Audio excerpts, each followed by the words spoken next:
নমস্কার বন্ধুরা। দিল্লিতে পরিবর্তনের কারণে আসল লাভটা কার হয়েছে? বিজেপির হয়েছে না কংগ্রেসের হয়েছে? আম আদমি পার্টির তো লোকসান হয়েছে, এটা আর বলার কোনো অপেক্ষা রাখে না। তার কাছে ক্ষমতা ছিল, অর্ধেক ক্ষমতা ছিল, সে অর্ধেক ক্ষমতাটা সে হারিয়েছে। বিজেপির লাভ হয়েছে, বিজেপির কাছে অর্ধেক ক্ষমতা আগে ছিল, আরও অর্ধেক ক্ষমতা দিল্লিতে বিজেপি পেয়েছে। সুতরাং আপনারা সহজেই বলে দেবেন যে বিজেপির লাভ হয়েছে। কংগ্রেসের লাভ হয়েছে না ক্ষতি হয়েছে, এটা হিসাব করতে গিয়ে আপনাদের একটু হিমশিম খেতে হবে যে সহজভাবে কংগ্রেসের লাভ হয়েছে না লোকসান হয়েছে এটা বলা মুশকিল হবে। কেন? কারণ হলো যে ভোটের হিসাবটা দিল্লিতে মোটামুটিভাবে বেরিয়ে এসেছে ইলেকশন কমিশনের ওয়েবসাইটে। হয়তো আরও কিছু এদিক ওদিক হবে যখন সবটা গণনা শেষ হয়ে যাবে। দেখানো হচ্ছে ইলেকশন কমিশনের ওয়েবসাইটে আম আদমি পার্টি 43.66% ভোট পেয়েছে। 43.66% মানে 43.5% ভোট পেয়েছে বলা যায়। বিজেপি পেয়েছে 46.97%, এটাকে আমি 47% বলতে পারি। আর কংগ্রেস পেয়েছে 6.39%, এটাকে মোটামুটিভাবে 6.5% বলতে পারি। এবার একবার দেখে নিই আমরা এর আগের বিধানসভা নির্বাচনে কে কত পার্সেন্ট ভোট পেয়েছিল। আসনটা এখানে সেকেন্ডারি, ভোট পার্সেন্টটা ইম্পর্টেন্ট। 2020 সালের বিধানসভা নির্বাচনে আম আদমি পার্টি পেয়েছিল 53.57%, তার চেয়ে 10%-এর মতন কমেছে। এবার বিজেপির পক্ষে যে কোনো ঢেউ ছিল না, বা কোনো পার্টির পক্ষে যে কোনো ঢেউ ছিল না, আমি এটা বারবার বলেছি এবং এটা প্রমাণিত হয়েছে যে বিজেপি এর আগের নির্বাচনে পেয়েছিল 38.51%। বিজেপির ভোট বেড়েছে 8% থেকে সামান্য বেশি। 8% ভোট বাড়াটা মানে বিশাল কোনো ঢেউ, জনপ্লাবন ছিল, এটা প্রমাণ করে না, এটা বোঝায় না। সুতরাং ঢেউ কোনো দলের পক্ষেই ছিল না, এটা ভোটের পার্সেন্টেজ দেখলে পরে পরিষ্কার বোঝা যায়। কংগ্রেস যে বিশাল কোনো ভোট কেটে আম আদমি পার্টির যাত্রা ভঙ্গ করেছে, অর্থাৎ নিজের নাক কেটে অপরের যাত্রা ভঙ্গ করেছে, এইটাও বলার খুব একটা সুযোগ নেই। কারণ এর আগের নির্বাচনে কংগ্রেস পেয়েছিল 4.26 মানে 4.26% ভোট, এবার পেয়েছে 6.39% ভোট। মোটামুটিভাবে 2% থেকে একটু বেশি ভোট পেয়েছে, বেশি পেয়েছে এবারে কংগ্রেসে। তো কংগ্রেস কোনো বিরাট কোনো ভোট পায়নি যে কংগ্রেসের 5%, 6%, 10% ভোট বেড়ে গেছে, যার ফলে কংগ্রেসই হার জিতের বড় কারণ, এইটা বলার কোনো সুযোগ এই হিসাব থেকে, পার্সেন্টেজের হিসাব থেকে বলা যাবে না। কিন্তু তারপরেও কংগ্রেসের লাভ হয়েছে কিনা সেটা একটা হিসাব করার বিষয়।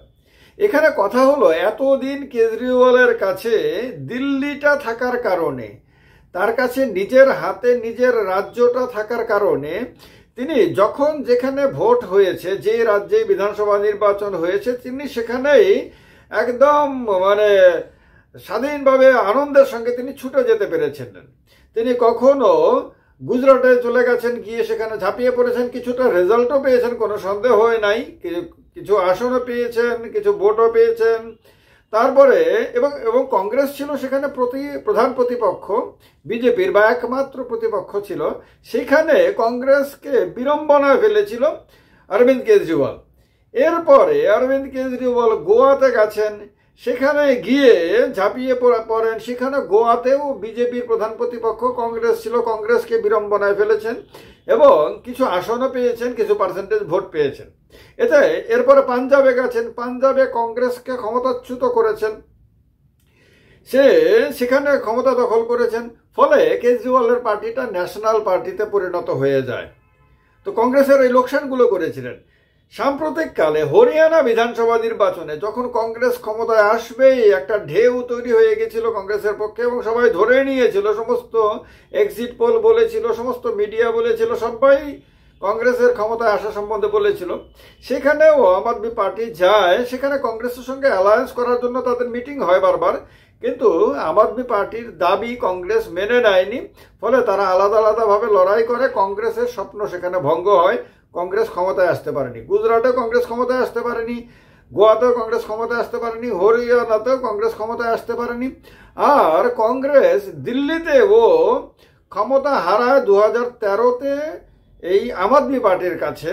2015-তে আম আদমি পার্টি কংগ্রেসকে জিরোতে নামিয়ে দেয়, 2020-তেও জিরোতে নামিয়ে দেয়, এবং এবারেও কংগ্রেস জিরোই থাকে। কংগ্রেস জিরো থেকে সংখ্যাতে আসতে পারেনি, মানে একে উঠতে পারেনি। তো কংগ্রেসের লোকসান হয়।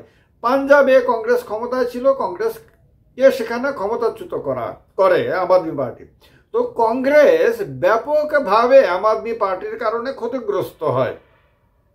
তো প্রথম হলো কংগ্রেসের লাভ এইটাই, কংগ্রেসের নেতারা দিল্লিতে আজকে আনন্দের সঙ্গে রাত্রিবেলা ঘুমাতে পারবেন এই কথা ভেবে, যে যার কারণে, যে দলের কারণে কংগ্রেস বারবার ক্ষতিগ্রস্ত হয়েছে, দুইটা রাজ্যে ক্ষমতা হারাতে বাধ্য হয়েছে এবং আরও একাধিক রাজ্যে ক্ষমতা আসার স্বপ্ন দেখেও সেখানে ব্যর্থ হয়েছে, সে তাকে ক্ষমতাচ্যুত করতে পেরেছে, তার অহংকারটাকে দমন করতে পেরেছে। এই কথা ভেবে ভেবে আজকে কংগ্রেসের নেতারা দিল্লিতে শান্তির নিদ্রায় যেতে পারবে। এটা হলো কংগ্রেসের একটা লাভ। আর একটা লাভ হলো আগামী দিনে যখন গুজরাটের বিধানসভা নির্বাচন আসবে, যখন গোয়াতে নির্বাচন আসবে, যখন আরো অনেক রাজ্যে যেখানে কংগ্রেসই প্রধান প্রতিপক্ষ বিজেপির, সেখানে যখন নির্বাচন আসবে, আম আদমি পার্টির পক্ষে, অরবিন্দ কেজরিওয়ালের পক্ষে সেখানে গিয়ে সর্বশক্তি নিয়ে ঝাঁপিয়ে পড়া সম্ভব হবে না। কারণ হলো তিনি দিল্লিতে ক্ষমতা হারানোর কারণে এক তো হলো বিজেপির দিক থেকে একটা বড় চ্যালেঞ্জ তার সংগঠনের উপরে আসবে, সেই চ্যালেঞ্জটাকে মোকাবেলা করতে তাকে অনেকটা সময় দিতে হবে। সেটা পারবেন কি পারবেন না সেটা আলাদাভাবে বিশ্লেষণ করার মতন বিষয়, কিন্তু তাকে সময় দিতে হবে, তাকে ব্যস্ত থাকতে হবে। এবং দিল্লিটা হাতে থাকার কারণে এতদিন যে সুবিধাটা তিনি পেয়েছিলেন, এখন দিল্লিটা হাতে না থাকার কারণে সেই সুবিধাটা তিনি পাবেন না, বরং পাঞ্জাবটা না তার হাতছাড়া হয় আগামী নির্বাচনে, সেই কথাও তাকে অতিরিক্ত ভাবতে হবে। তো একদিকে দিল্লিতে সংগঠনকে ধরে রাখা, ক্ষমতায় ফিরে আসার জন্য আপনার আগামী দিনে কাজ করা, আর একদিকে পাঞ্জাবে সংগঠন এবং সরকারটাকে ধরে রাখার জন্য চেষ্টা করা, এইগুলো করতে করতে তাকে ব্যস্ত থাকার কারণে তিনি কিন্তু আগামী দিনে অন্য রাজ্যগুলোতে গিয়ে কংগ্রেসকে বিড়ম্বনায় ফেলার মতন অবস্থাতে থাকবে না, সেটা মোটামুটি ভাবে ধরে নেওয়া যায়। ফলে আগামী নির্বাচনগুলোতে সে গুজরাটে হোক বা রাজস্থানে হোক বা যেখানে যেখানে কংগ্রেস এবং বিজেপির মধ্যে মুখোমুখি লড়াই, রাজনৈতিক লড়াই, সেখানে সেখানে আপনার অরবিন্দ কেজরিওয়ালের পার্টি তাকে খুব একটা আর বিড়ম্বনায় ফেলতে পারবে না। এটা হলো কংগ্রেসের লাভ। বিজেপির কি লাভ হলো? বিজেপির লাভ হলো, একটা তো হলো বিজেপির কাছে অর্ধেকটা সরকার ছিল না, অর্ধেকটা সরকার বিজেপি পেল, এবার বিজেপির কাছে পূর্ণ সরকার হলো। এতদিন কেন্দ্রীয় সরকারের মাধ্যমে, মানে এলজির মাধ্যমে বিজেপি অর্ধেকটা ক্ষমতা ভোগ করছিল দিল্লিতে। দিল্লির পুলিশ আপনারা জানেন যে দিল্লি সরকারের হাতে থাকে না, কেন্দ্রীয় সরকারের হাতে থাকে। আরো কিছু কিছু বিষয় আছে যেগুলো কেন্দ্রীয় সরকারের হাতে থাকে, তো সেগুলি তো বিজেপি ভোগ করছিলই। এবার বাদ বাকি বারটাও অরবিন্দ কেজরিওয়ালের হাত থেকে নিয়ে গিয়ে বিজেপি ভোগ করবে। এটা তো বিজেপির একটা লাভ। বিজেপির আর একটা লাভ হলো যে এতদিন ধরে নরেন্দ্র মোদী, অমিত শাহ, জেপি নাড্ডার একটা বিরাট যন্ত্রণা ছিল যে মোদী দিল্লিতে আসার পরে, গুজরাটের রাজনীতি ছেড়ে দেশের প্রধানমন্ত্রী হওয়ার পরে দুটো বিধানসভা নির্বাচন দিল্লিতে হয় এবং দুটো নির্বাচনে একদিকে অরবিন্দ কেজরিওয়াল ছিলেন আর একদিকে নরেন্দ্র মোদী ছিলেন। অর্থাৎ একদিকে দেশের প্রধানমন্ত্রী আর একদিকে একটা রাজ্যের বা অর্ধেক রাজ্যের মুখ্যমন্ত্রী বলা যায়। সেই লড়াইয়ে বারবার নরেন্দ্র মোদীকে হারতে হয়েছে। অরবিন্দ কেজরিওয়াল নরেন্দ্র মোদীকে হারানোর কারণে সারা দেশে না, শুধু সারা দুনিয়াতে প্রচার পেয়েছেন। সারা দুনিয়ার মানুষের কাছে এটা প্রচারিত হয়েছে যে দেখো, যে নরেন্দ্র মোদী সারা পৃথিবী দাপিয়ে বেড়াচ্ছেন, যে নরেন্দ্র মোদীকে বিশ্বের জনপ্রিয়তম নেতা বলা হচ্ছে এবং যে বিজেপি পৃথিবীতে সবচেয়ে বড় রাজনৈতিক দল বলে ঘোষণা করা হচ্ছে, সেই বিজেপি এবং সেই নরেন্দ্র মোদীকে অরবিন্দ কেজরিওয়াল একটা ছোট্ট একটা রাজ্যের অর্ধেক সরকার বলা যায়, সেই সরকারের প্রধান হয়ে তিনি বারবার হারিয়ে দিচ্ছেন। তো এইটা একটা বিরাট যন্ত্রণার ছিল। সেই যন্ত্রণা থেকে আপাতত মোদি মুক্তি পেলেন এবং বিজেপি মুক্তি পেল। তো সুতরাং বিজেপির কাছে এইটা লাভ। এর বাইরে বিজেপির কাছে লোকসানের অনেক কিছু আছে, সেগুলো আরেকটা ভিডিওতে আলোচনা হয়েছে, আগামী দিনে আলোচনা করার ব্যাপার আছে। কারণ বিজেপি তার যতটা শক্তি এই দিল্লিতে খরচ করেছে, ততটা শক্তি বিজেপি আগামী দিনে অন্যান্য রাজ্য খরচ করার চেষ্টা করবে মানে বিজেপির কাছে তো সুযোগ আছেই। কিন্তু বিজেপি কি করেছে, এই দিল্লির লড়াইয়ের মধ্য দিয়ে বিরোধীদেরকে একটা নতুন ভাবে, ইন্ডিয়া জোটের নেতাদেরকে নতুন ভাবে সব কিছু ভাবতে বাধ্য করবে, যেটা এতদিন পর্যন্ত তাদের ভাবার মতন প্রয়োজনীয়তা ছিল না। মানে ইন্ডিয়া জোটের মধ্যে এবার যে ব্রেন স্টর্মিংটা হবে, সেই ব্রেন স্টর্মিং এর কিন্তু এতদিন প্রয়োজনীয়তা ছিল না। মানে কেজরিওয়াল যদি দিল্লিতে জিতে যেতেন, তাহলে কিন্তু বিজেপির আগামী দিনের রাস্তাটা অনেকটা ইজি হতো, অনেক সুবিধাজনক হতো, এবং ইন্ডিয়া জোটের এইরকম ভাবেই ভেতরে ঝামেলাগুলো লেগে থাকতো, ব্রেন স্টর্মিং। এখন যেটা হবে সেটা হওয়ার দরকার ছিল না। সেক্ষেত্রে কংগ্রেস আম আদমি পার্টির মধ্যে লড়াইটা আগামী দিনে আরো বেশি করে বাড়ত।